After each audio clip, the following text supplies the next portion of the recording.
নিরাপত্তাসহ ৪ দফা দাবিতে ময়মনসিংহ থেকে সব রুটে বাস চলাচল অনির্দিষ্টকালের জন্য বন্ধ রেখেছে জেলা পরিবহন মালিক সমিতি। ভোর থেকে বাস চলাচল বন্ধ থাকায় চরম দুর্ভোগে পড়েছেন যাত্রীরা।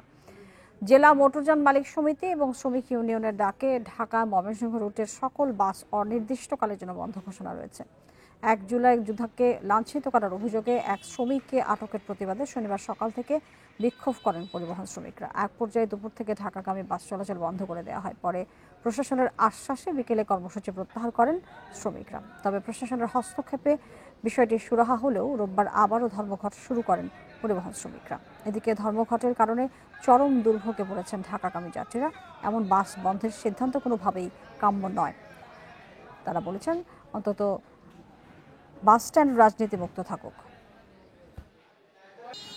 তো আমার যেখানে গন্তব্যে যাওয়ার কথা আমি সেখানে যাইতে পারতেছি না।